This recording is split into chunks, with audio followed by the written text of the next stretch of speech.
pensamos, Dios me está probando, o seguro hice algo para merecer esto.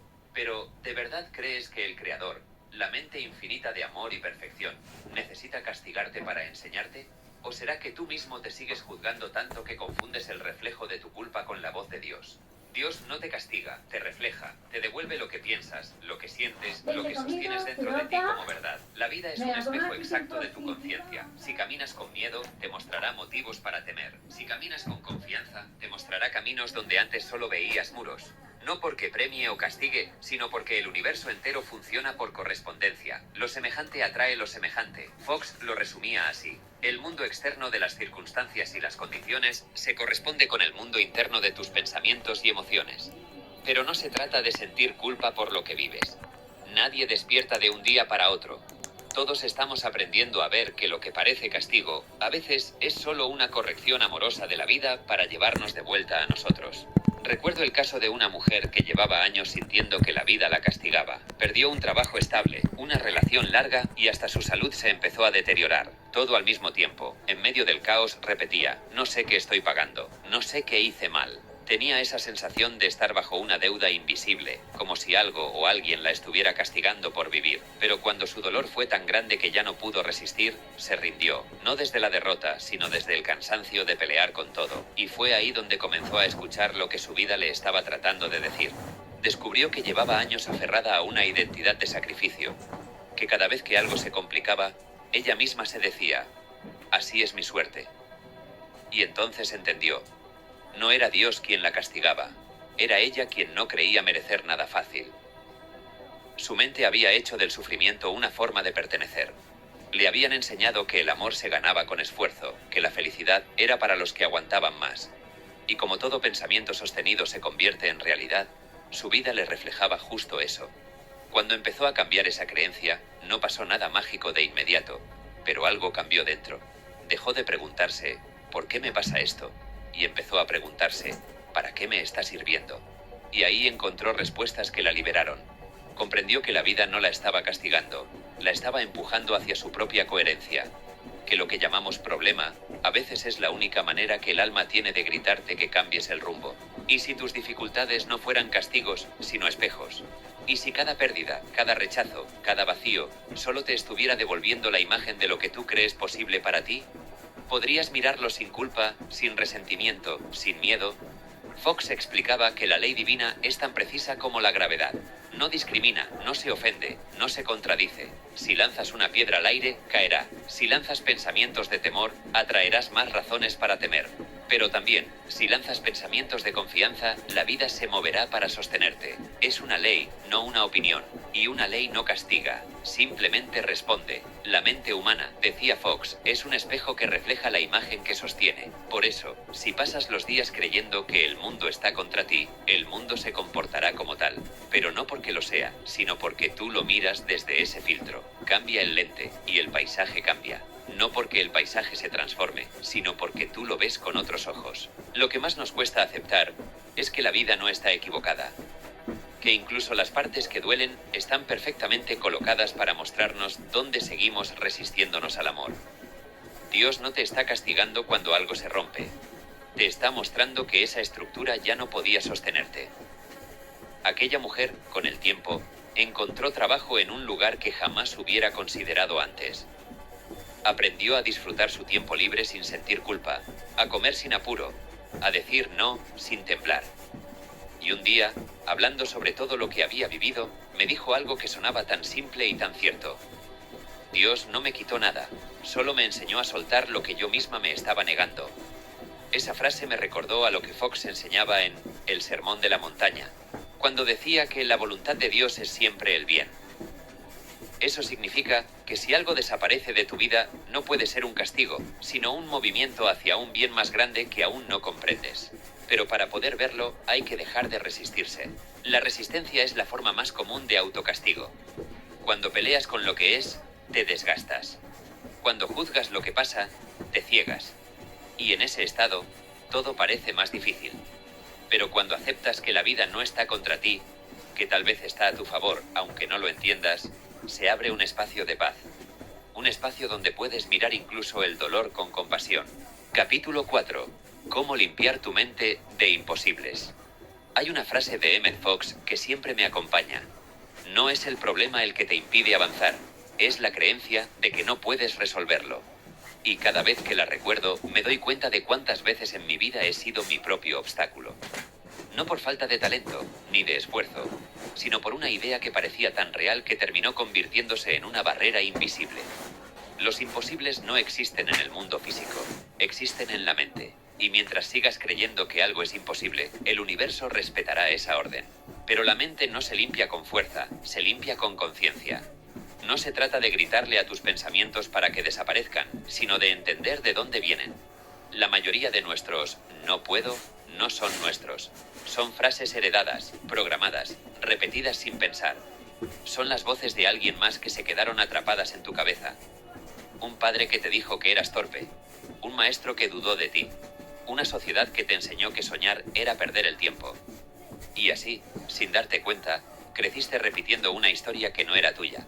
Hace un tiempo conocí a un hombre que tenía un talento inmenso para la música, pero había dejado de tocar. Cuando le pregunté por qué, me dijo: "Eso es para los que nacieron con suerte. Yo tengo que trabajar". Su frase me golpeó, no por lo que dijo, sino por la resignación con la que lo decía. Había enterrado un don bajo la creencia de que no era posible vivir de lo que amaba. Cuando hablaba de su sueño, se le iluminaban los ojos, pero a los pocos segundos los apagaba con un "pero". Ese "pero" era su prisión. Con el tiempo, empezó a trabajar en sí mismo. No en su talento, que ya lo tenía, sino en su mentalidad. Empezó a observar cada pensamiento que lo detenía. Descubrió que desde niño escuchaba a su madre decir: "Los artistas se mueren de hambre". Y esa frase, sin querer, se volvió una orden interna. Había construido toda su vida alrededor de una mentira ajena. Fox decía que la mente humana es como un espejo empañado. Cuando lo limpias, refleja la perfección de Dios. Este hombre entendió que su mente no estaba rota, solo estaba sucia de imposibles. Limpiar tu mente no es borrar lo que duele, es reconocer lo que te limita y soltarlo. Pero para soltar algo, primero tienes que verlo. No puedes transformar lo que niegas. Y ahí está el trabajo real. Atreverte a mirar de frente tus creencias más antiguas, esas que repites sin darte cuenta. Pregúntate: ¿de quién es esta voz que me dice que no puedo? ¿Quién me enseñó a dudar de mí? ¿Y por qué sigo creyéndole? Cuando el hombre de la historia se hizo esas preguntas, lloró. No porque se sintiera débil, sino porque entendió que había vivido más para cumplir los miedos de otros que sus propios deseos. En ese momento, algo cambió. Comenzó a tocar otra vez, sin expectativas, solo por sentir. Lo curioso es que cuando dejó de pensar en lo imposible, las oportunidades comenzaron a aparecer. Alguien lo escuchó tocar en una reunión pequeña, lo invitó a colaborar, y poco a poco su vida se transformó. Hoy vive de su música, y cuando se le pregunta qué fue lo que cambió, responde: "Dejé de creer que no se podía". El imposible no está en la realidad, está en la mente que se cerró demasiado pronto. Cuando Fox enseñaba sobre el poder del pensamiento, decía algo muy profundo: tu mente es la puerta por donde Dios actúa. Si cierras esa puerta con miedo, ni siquiera el milagro más grande puede entrar. Pero cuando empiezas a limpiar el polvo de las dudas, la fe se cuela otra vez. Y no hablo de una fe ciega, hablo de esa certeza silenciosa de que todo lo que imaginas existe, porque ya es posible. ¿Alguna vez te has detenido a pensar cuántos "no puedo" repites en un día? No puedo ahorrar, no puedo perdonarlo, no puedo cambiar, no puedo ser feliz. Esas frases se vuelven hábitos mentales. Y los hábitos mentales, como cualquier hábito, pueden cambiarse. La mente no se aferra a lo imposible por gusto, lo hace por miedo. Tiene miedo de fallar, de volver a sufrir, de exponerse. Pero si no te das la oportunidad de intentar, ya estás fallando desde el principio. Limpiar tu mente es atreverte a pensar algo diferente sin necesitar pruebas. Es decirte, quizás sí puedo, antes de saber cómo. Porque el cómo aparece cuando dejas de bloquear el flujo. El universo no responde a la duda, responde a la decisión. Cuando tú decides abrirte a la posibilidad, la vida empieza a mostrarte caminos que antes no veías. El problema es que muchos creemos que pensar diferente es mentirnos. Pero no es así. No se trata de fingir que todo está bien, sino de abrir espacio a la idea de que puede estarlo. Es un cambio sutil, pero poderoso. Fox explicaba que la oración científica, Esa en la que no pides, sino reconoces, funciona porque limpia la mente de imposibles. No ruegas por algo, afirmas su existencia aunque aún no la veas. El hombre de la historia, cada mañana, decía una frase sencilla antes de tocar. La vida me apoya en lo que amo. No sabía si era verdad, pero la repetía hasta sentirla. Y cuando finalmente la sintió, su entorno empezó a confirmarlo. Esa es la magia del pensamiento limpio. Lo que sientes como real, la vida lo organiza para mostrártelo. A veces limpiar la mente implica pasar por un desorden. Es como mover una habitación que llevaba años cerrada. Al principio sale polvo, recuerdos, pensamientos que duelen, pero si sigues limpiando, si sigues respirando, llega la claridad, y en esa claridad ves que los límites estaban en ti, no en el mundo. No es fácil, porque los imposibles dan identidad. Te acostumbras a decir no puedo, y eso te da un papel, te hace sentir protegido. Si no lo intentas, no fallas. Si no sueñas, no te decepcionas. Pero también, si no te arriesgas, no vives. Entonces, ¿qué prefieres? ¿Una vida segura en tus imposibles o una vida incierta en tus posibilidades? Hay una frase de Fox que me parece la esencia de este capítulo. No hay problema demasiado grande para Dios. Y si la mente humana es el instrumento a través del cual esa fuerza actúa, entonces no hay límite real más allá de lo que tú mismo aceptas. Limpiar tu mente de imposibles es dejar que esa inteligencia infinita trabaje sin tus interrupciones. La mente no se limpia una vez, se limpia todos los días, con cada pensamiento que eliges, con cada duda que transformas en curiosidad. Es un trabajo diario, silencioso, pero liberador, porque cada vez que eliges un pensamiento nuevo, estás rompiendo un patrón viejo, y cada patrón roto libera energía para crear algo mejor. Capítulo 5. La fe práctica. Actuar sin ver. Hay un momento en la vida en el que no te queda más opción que confiar. No porque quieras, sino porque ya lo intentaste todo. Porque llegas al límite de lo razonable, al punto en el que tu mente ya no puede explicar ni resolver lo que te pasa. Y ahí, justo ahí, empieza la verdadera fe. No la fe de las palabras, ni la que se dice en voz alta para parecer fuerte, sino la que te sostiene cuando no ves nada claro, y aún así, das un paso más. Emmett Fox decía, la fe no es creer que Dios puede, es saber que Dios ya está obrando. Esa es la diferencia entre esperar un milagro y participar en él. La fe práctica no es rezar y quedarse quieto. Es moverte desde la confianza aunque no tengas pruebas. Es sembrar sin ver la cosecha, caminar sin mapa, actuar como si lo que deseas ya estuviera en camino. No es una teoría espiritual, es una actitud interna que cambia todo. Porque cuando decides moverte sin ver, dejas de depender de lo visible para creer. Y en ese momento, la energía se acomoda a favor tuyo. Hace un tiempo conocí a una mujer que había perdido su negocio después de muchos años de esfuerzo. Se quedó sin dinero, sin rumbo, sin ánimo. Me dijo, ya no tengo fe. La perdí cuando todo se vino abajo. Pero lo que había perdido no era la fe, sino la esperanza. La fe no desaparece, se cubre de miedo. Empezamos a pensar que creer es ingenuo, que confiar nos vuelve tontos. Pero la fe no es ingenuidad, es inteligencia divina. Es la forma en que el alma le dice a la mente, déjame a mí, yo sé el camino. Le pregunté a esa mujer qué era lo que más deseaba hacer si no tuviera miedo, y sin pensarlo respondió, cocinar. Me habló de cómo siempre había soñado con abrir un pequeño restaurante, pero que nunca se había atrevido porque pensaba que no era el momento. Le pregunté cuánto tiempo llevaba esperando el momento perfecto, y me dijo, 10 años. 10 años de espera. 10 años de fe guardada, pero nunca usada. Empezó a cocinar otra vez, pero esta vez, sin meta. Solo por sentir. Preparaba comida para sus vecinos, para sus amigos. Un día, una persona compartió una foto de sus platos en redes y todo cambió. En menos de un año, había montado un pequeño local. No porque el universo premiara su esfuerzo, sino porque ella se alineó con la energía de su propósito. Actuó sin ver. Eso es la fe práctica. ¿Te has dado cuenta de que a veces esperas sentirte seguro antes de actuar? Esperas a tener dinero, tiempo, señales, garantías. Pero la vida no funciona así. Si necesitas ver todo antes de moverte, lo que tienes no es fe, es control. Y el control no crea, solo retrasa. Fox explicaba que Dios nunca te muestra el camino completo, te da el siguiente paso. Y ese paso solo aparece cuando te atreves a caminar. La fe práctica se entrena en lo cotidiano. En los días en que no sabes cómo vas a pagar algo y decides confiar en que llegará. En los momentos en que el miedo te paraliza y aún así haces la llamada, envías el mensaje, aplicas al trabajo, grabas ese video, abres esa puerta. Es ahí donde el universo se mueve, no en tus palabras, sino en tus actos. Cuando Fox hablaba de fe, decía que no era un sentimiento, sino una ley mental.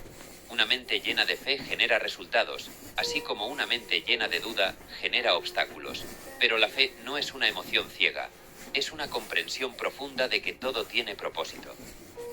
No siempre lo verás al instante, pero lo sentirás cuando sueltes la necesidad de controlarlo. La mujer de la historia comenzó a notar que las cosas pequeñas se acomodaban con fluidez. No era suerte, era sintonía. Cuando cocinaba, se olvidaba del miedo, y en ese estado de entrega, la vida respondía. Fox decía que la fe verdadera es pensamiento controlado. Pensar con fe es elegir la certeza sobre la duda, una y otra vez, aunque duela, aunque no veas resultados inmediatos. Pero, ¿cómo se hace eso cuando todo va mal? ¿Cómo se cree cuando la realidad te grita lo contrario? Ahí es donde la fe deja de ser una palabra y se convierte en práctica. La fe práctica no niega la dificultad, pero tampoco se arrodilla ante ella. La mira y dice: esto no me define, solo me entrena. La persona con fe no ignora el miedo, lo atraviesa. A veces, la fe se confunde con pasividad. Pensamos que tener fe es esperar que las cosas cambien solas. Pero la fe no es esperar. Es colaborar con lo invisible. Es trabajar con confianza, sin ansiedad. Es actuar sabiendo que el resultado ya está decidido, aunque aún no lo veas. Una vez escuché una frase de Fox que resume todo este capítulo. Actúa como si ya fueras, y serás. Esa es la esencia de la fe práctica. No necesitas sentirte listo para empezar. Necesitas empezar para sentirte listo. La mente espera pruebas, pero la fe crea las pruebas. Cuando actúas desde la confianza, el universo confirma tu decisión. Recuerdo que esa mujer, un día, me dijo: creo que ahora entiendo lo que es la fe. No es esperar que algo pase, es moverme como si ya hubiera pasado. Esa frase me quedó grabada. Porque la fe no se demuestra cuando todo está bien, sino cuando todo parece perdido. Quizás tú también has sentido que creer duele, que la fe cansa, sobre todo cuando llevas tiempo esperando algo que no llega. Pero tal vez no se trata de esperar, sino de moverte diferente. Tal vez el universo no te niega nada, solo espera que empieces a actuar desde el resultado, no desde la carencia. Capítulo 6. La mente rica no busca, reconoce. Emmett Fox escribió una frase que me marcó. El bien que deseas ya está aquí. No dijo que llegará, ni que debas ganártelo, ni que debas encontrarlo. Dijo que ya está aquí. Y si eso fuera cierto, si todo lo que anhelas ya existe en un plano más sutil, entonces lo único que te separa de vivirlo es tu capacidad de reconocerlo. Pero reconocer no es lo mismo que buscar. Quien busca, lo hace desde la carencia. Quien reconoce, desde la conciencia. La mente rica no persigue, se da cuenta. No pide permiso, se alinea. No espera señales, las interpreta. El problema es que nos enseñaron a buscarlo todo. El amor, el dinero, la aprobación, la oportunidad. Nos hicieron creer que el éxito está en otro lugar, en otro tiempo, en otra versión de nosotros. Y así, nos pasamos la vida corriendo, creyendo que cuando lleguemos a cierto punto, por fin sentiremos paz. Pero esa búsqueda eterna es una trampa, porque mientras crees que algo está fuera de ti, no puedes verlo dentro. Fox decía que tu mundo exterior es el espejo exacto de tu mente. Entonces, si afuera no hay abundancia, no es porque no exista, sino porque aún no la reconoces dentro. Hace unos años conocí a alguien que vivía en esa búsqueda constante. Tenía talento, trabajaba sin parar, era inteligente, pero siempre sentía que algo le faltaba. Me decía: sé que puedo más, pero no sé cómo llegar. Esa frase lo acompañaba a todos lados. Vivía comparándose, mirando hacia los demás con una mezcla de admiración y frustración. Si veía a alguien logrando lo que él deseaba, lo aplaudía. Pero por dentro se decía: yo no nací para eso. Sin saberlo, estaba programando su mente para no reconocer su propio valor. Un día, decidió hacer un cambio pequeño, casi insignificante. Dejar de mirar hacia afuera y empezar a observar sus pensamientos. Descubrió algo curioso. Cada vez que veía a alguien exitoso, su mente reaccionaba con envidia, no porque deseara el mal, sino porque creía que ese bien no estaba disponible para él. Y ahí lo entendió. Su problema no era la falta de oportunidades, sino la falta de reconocimiento. La abundancia estaba frente a él, pero su mente solo sabía mirar lo que faltaba. Empezó a aplicar una práctica simple inspirada en Fox. En lugar de decir, quiero eso, decía, eso también es posible para mí. Y cada vez que lo decía, algo en su interior se relajaba. Dejó de sentir que la vida era una competencia. Empezó a disfrutar su proceso, a ver belleza en lo pequeño, a notar oportunidades que antes pasaba por alto. Lo que antes parecía imposible, empezó a sentirse natural. No porque el mundo cambiara, sino porque su percepción lo hizo. Reconocer la abundancia es abrir los ojos a lo que siempre ha estado. Es darte cuenta de que no tienes que convencer al universo, solo dejar de oponerte a él. Pero para eso hay que limpiar la mirada.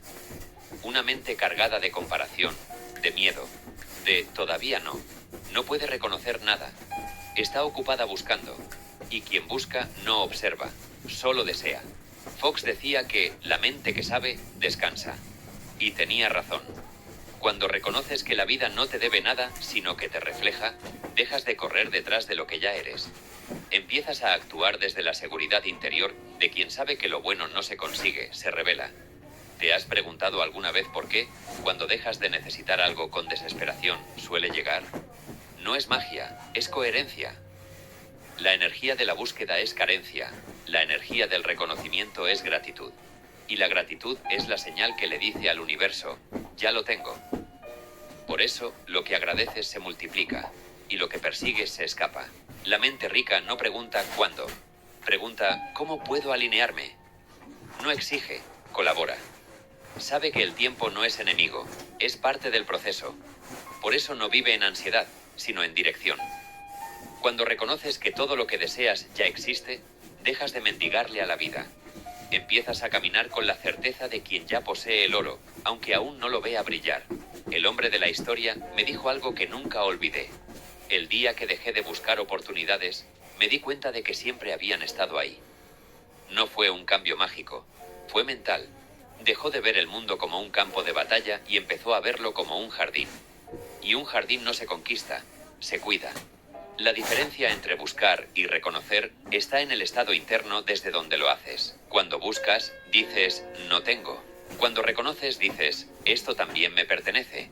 Esa pequeña diferencia lo cambia todo. Porque el universo no responde a tus palabras, responde a tu estado. Capítulo 7. ¿Cómo dejar de atraer carencia? Emmett Fox escribió, no puedes atraer prosperidad mientras creas en la pobreza. Y esa frase, aunque parece obvia, es la raíz de casi todo lo que nos detiene. No porque no sepamos lo que queremos, sino porque seguimos vibrando en lo contrario. Queremos abundancia, pero pensamos desde el miedo. Queremos libertad, pero actuamos desde la falta. Y así, sin darnos cuenta, seguimos repitiendo el mismo patrón de carencia una y otra vez, con distinto rostro, distinto trabajo o distinta relación, pero con la misma sensación. No es suficiente. La carencia no siempre se nota. A veces se disfraza de humildad, otras de responsabilidad, incluso de realismo. Pero si miras más profundo, descubrirás que la carencia es una emoción, un estado interior de vacío que se refleja en todo lo que haces. La carencia no es no tener, es vivir sintiendo que nada alcanza, es comer con prisa, amar con miedo, trabajar con ansiedad, pedir con culpa. Y mientras esa energía siga siendo el centro de tu vida, ninguna cantidad de dinero, amor o éxito llenará ese hueco, porque la carencia no se cura con más cosas, se sana con más conciencia. Hace un tiempo conocí a una persona que vivía atrapada en ese ciclo. Ganaba bien, pero siempre terminaba endeudada.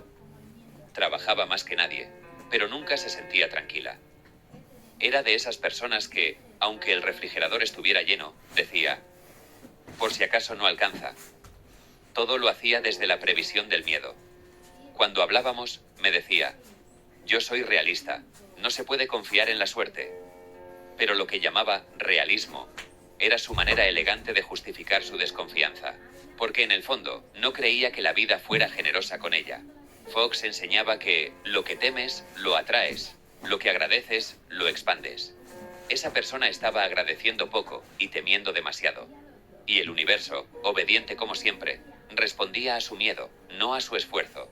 Porque la vida no te da lo que pides con palabras, sino lo que afirmas con energía. Cuando empezamos a trabajar en su mentalidad, lo primero que hicimos fue observar su lenguaje. Se daba cuenta de que todo lo decía en negativo. No quiero deber dinero. No quiero fracasar. No quiero quedarme sin trabajo. Y cuando cambió su forma de hablar, entendió algo profundo. Su mente estaba enfocada en evitar la escasez, no en crear abundancia. Y lo que evitas, lo alimentas. Porque la atención es el agua del pensamiento. Todo lo que riegas, crece. Comenzó entonces a usar una práctica simple, inspirada en Fox. Cada vez que sentía miedo de perder algo decía, yo confío en la provisión divina, siempre hay más. No lo decía como una oración mágica, sino como una manera de recordarse que el universo no está en su contra. Al principio le sonaba falso, porque la mente tarda en creer lo que el corazón aún no siente. Pero con el tiempo, esa frase se volvió natural. Y cuando su energía cambió, su realidad también lo hizo. Empezó a atraer oportunidades más ligeras, personas más alineadas, ingresos que no venían del esfuerzo sino del flujo. Dejar de atraer carencia es dejar de vivir en modo supervivencia. Es entender que la vida no es una carrera para ver quién acumula más, sino una danza entre dar y recibir. La carencia vive en la mente que siempre espera el siguiente golpe, la siguiente factura, el siguiente problema, pero la abundancia vive en la mente que descansa en la idea de que todo está sostenido. ¿Te has fijado en que hay personas que, sin tener tanto, siempre tienen suficiente? No porque ganen más, sino porque no viven contando lo que falta. Y también hay quienes, aun ganando mucho, siempre sienten que no alcanza. Esa diferencia no está en el número, está en la mente. Porque no es el dinero lo que crea la abundancia, es la relación emocional que tienes con él. Fox decía que Dios es la fuente inagotable de todo bien. Y cuando entiendes eso, dejas de temer que algo se acabe, porque la abundancia no viene de tu empleo, ni de tu pareja, ni de tus contactos. Esos son canales, no fuentes. Y cuando te apegas a los canales, vives con miedo de perderlos. Pero cuando te conectas con la fuente, entiendes que los canales pueden cambiar, pero el flujo nunca se detiene. Esa persona de la historia empezó a aplicar algo muy simple. Cada vez que gastaba dinero, en lugar de decir se me fue, decía estoy haciendo circular abundancia. Y ese pequeño cambio mental transformó su relación con el dinero. Ya no lo veía como algo que se le escapaba, sino como algo que fluía y volvía. Y cuando empezó a confiar en el flujo, dejó de atraer bloqueos, porque la abundancia no se retiene, se comparte. La carencia, en cambio, es acumulación por miedo. Es la necesidad de guardar por si acaso. Pero lo que guardas con miedo no se multiplica, se estanca. Y lo que se estanca, se pudre. En cambio, lo que compartes con conciencia, crece. Fox lo explicaba con claridad. Dar abre el canal por el cual recibes. No se trata de dar por obligación, sino desde la certeza de que nada se pierde. Dar no te empobrece, te recuerda que siempre hay más. Dejar de atraer carencia es también dejar de pensar en términos de escasez emocional. No solo falta dinero, a veces falta amor, reconocimiento, tiempo. Pero esa falta no viene del mundo, sino de tu creencia de que no mereces más. Cuando dices nadie me entiende, estás afirmando aislamiento. Cuando dices nadie me apoya, estás afirmando soledad. Y el universo no distingue si lo dices por dolor o por costumbre. Lo manifiesta igual. Capítulo 8. Gratitud. La energía que multiplica. Emmett Fox decía, cuando agradeces, multiplicas lo que tienes. Cuando te quejas, lo detienes. Y con los años entendí que no era solo una frase bonita, era una ley espiritual. La gratitud no es una reacción, es una vibración. No se trata de decir gracias cuando las cosas salen bien, sino de sostener una mirada agradecida incluso cuando no entiendes lo que está pasando. Agradecer no es negar el dolor, es reconocer que incluso en medio del caos hay propósito. Es confiar en que algo invisible está a tu favor, aunque la mente todavía no pueda explicarlo. La gratitud es una energía que transforma. Cuando agradeces de verdad, tu mente deja de mirar lo que falta y empieza a reconocer lo que ya está. Y en ese cambio, la realidad se reorganiza. Porque el universo no responde a tus quejas, responde a tu conciencia. Si piensas en falta, recibes más falta. Si piensas en abundancia, la vida te da más razones para agradecer. Fox lo explicaba así. No puedes recibir más mientras desprecies lo que ya tienes. Pero no siempre es fácil agradecer. Hay días en que cuesta, en que nada parece suficiente, en que el cuerpo pesa y la mente se cansa. Y es justo ahí donde la gratitud se vuelve más poderosa. Porque agradecer cuando todo está bien es natural. Agradecer cuando no entiendes nada, eso es fe. Hace un tiempo conocí a una persona que había perdido casi todo en un año. Su trabajo, su pareja, su salud. Estaba resentido con la vida. Me dijo, no tengo nada que agradecer. Y lo entendí, porque a veces el dolor se vuelve tan denso que nos hace ciegos. Pero un día, por insistencia, comenzó a escribir 3 cosas por las que pudiera dar gracias, aunque fueran pequeñas. La primera vez, apenas pudo anotar una. Estoy vivo. La segunda, agregó. Tengo a alguien que me escucha. La tercera semana, escribió, pude dormir mejor. Y así, poco a poco, su mirada cambió. No fue magia. Nada externo cambió de inmediato, pero internamente, empezó a sentir algo distinto. Una ligera calma, una sensación de alivio. Me dijo, me di cuenta de que no era mi vida la que estaba vacía, era mi atención la que estaba ciega. Cuando la atención cambia, la energía cambia. Y cuando la energía cambia, todo lo demás empieza a moverse. Esa persona empezó a notar cosas que antes pasaban desapercibidas. El olor del café en la mañana, la luz del sol colándose por la ventana, la risa de su sobrino. Y lo que antes parecía una rutina aburrida, empezó a sentirse como una oportunidad. No porque su vida se volviera perfecta, sino porque por fin la estaba mirando. La gratitud no se trata de fingir alegría, sino de aprender a ver el bien en lo que ya es. Es una práctica espiritual silenciosa. No requiere rituales ni fórmulas, solo presencia. Agradecer es decirle a la vida, veo lo que me das, incluso si aún no entiendo por qué. Fox decía que el agradecimiento es la llave del cielo. Y no se refería a un lugar, sino a un estado de conciencia. Porque cuando vives agradecido, estás en armonía con la ley divina. Ya no pides desde la escasez, sino que recibes desde la abundancia. Ya no te quejas del camino, lo caminas con respeto. Pero el problema es que crecimos pensando que la gratitud llega después del resultado. Cuando tenga dinero, agradeceré. Cuando me sane, agradeceré. Cuando me vaya bien, agradeceré. Pero eso es esperar a que el fuego se encienda antes de encender la chispa. La gratitud no viene después del milagro, lo provoca. ¿Y si empezaras a agradecer antes de ver el cambio? ¿Y si dijeras, gracias, no como reacción, sino como afirmación? Gracias porque ya estoy sanando. Gracias porque el dinero está fluyendo. Gracias porque la paz está llegando. No para convencerte, sino para recordar que el bien ya existe y está moviéndose hacia ti. La persona de la historia empezó a hacer eso. Cada mañana, antes de revisar el teléfono o pensar en sus problemas, decía en voz baja, gracias por este nuevo día, aunque no sepa qué traerá. Y esa frase cambió su energía. Me dijo, por primera vez en años, dejé de despertarme con miedo y empecé a hacerlo con curiosidad. Eso es lo que hace la gratitud. Convierte la ansiedad en confianza. No necesitas grandes motivos para agradecer. Basta con uno, la respiración. El cuerpo que, aunque cansado, sigue intentando. El corazón que, aunque roto, sigue latiendo. Cada agradecimiento sincero es una semilla de expansión. No importa cuán pequeña parezca, el universo sabe multiplicarla. Fox explicaba que la gratitud es la semilla del próximo milagro. Y tiene sentido, porque cuando agradeces, tu mente se sintoniza con la frecuencia del bien. Y lo semejante atrae lo semejante. No puedes atraer más abundancia desde la queja. No puedes atraer amor desde la insatisfacción.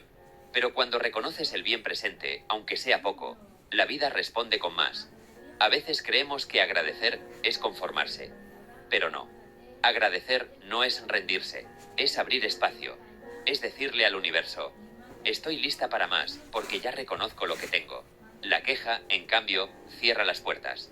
No porque Dios se ofenda, sino porque tú mismo bloqueas el flujo cuando solo ves lo que falta. La persona de la historia comenzó a usar la gratitud como medicina. Cuando sentía ansiedad, respiraba y decía, gracias por lo que tengo ahora. Y cada vez que lo hacía, el cuerpo se calmaba. No porque sus problemas desaparecieran, sino porque dejaban de controlarlo. Descubrió que la gratitud no cambia la realidad, cambia la forma en que la habitas, y cuando eso sucede, la realidad inevitablemente cambia también. Capítulo 9. Prosperar sin culpa. Hay una frase de Emmett Fox que me golpeó la primera vez que la leí. Dios no quiere que su hijo viva en la escasez, sino en la plenitud de todo bien. Lo curioso es que muchos dicen creer en un Dios amoroso, pero viven como si ese amor tuviera límite, como si prosperar fuera un pecado, como si recibir fuera motivo de vergüenza. Crecemos escuchando que el dinero no lo es todo, que los ricos son egoístas, que lo espiritual y lo material no pueden ir juntos. Y sin darnos cuenta, nos programamos para sabotear cualquier forma de abundancia, porque en lo más profundo creemos que prosperar nos aleja de Dios o de los demás. Prosperar sin culpa es un acto de reconciliación. Es perdonarte por haber creído que debías sufrir para merecer. Es entender que no viniste a sobrevivir, sino a expandirte. Que no hay nada sagrado en la pobreza mental ni en la resignación. Porque la verdadera humildad no es tener poco, sino reconocer que todo lo que tienes proviene de una fuente infinita, y que compartirlo es parte del propósito. Pero cuesta. Porque la culpa se disfraza de moral. Te hace sentir que pedir más es ingratitud, que desear comodidad es superficial, que tener éxito es volverte como ellos. Y ese pensamiento se filtra en cada decisión, en el trabajo que eliges, en el precio que cobras, en la manera en que recibes un elogio. ¿Te has dado cuenta de cuántas veces minimizas tus logros? ¿Cuántas veces te disculpas por algo que te salió bien? La culpa te hace creer que destacar ofende, pero lo que ofende no es brillar, sino fingir que no puedes hacerlo. Hace un tiempo conocí a una mujer que había construido un pequeño negocio con mucho esfuerzo. Era talentosa, disciplinada, generosa. Pero cada vez que su negocio crecía, algo pasaba. Se enfermaba, perdía clientes, cometía errores que la hacían retroceder. Cuando le pregunté qué sentía al pensar en ganar más dinero, se quedó callada. Luego me dijo, me da miedo volverme alguien que ya no reconozca. Esa frase lo decía todo. No era miedo al éxito, era miedo a perder el amor. Había aprendido que ser buena era sacrificarse, que prosperar era volverse egoísta, que disfrutar era pecado. Fox decía, la pobreza no es una virtud, es el resultado de pensamientos equivocados. Y esa mujer, sin saberlo, había hecho de la culpa un hábito mental. No podía aceptar la prosperidad porque asociaba el bienestar con la pérdida. Su mente creía que si le iba bien, alguien más quedaría sin nada. Que si ella brillaba, alguien quedaría en la sombra. Pero la verdad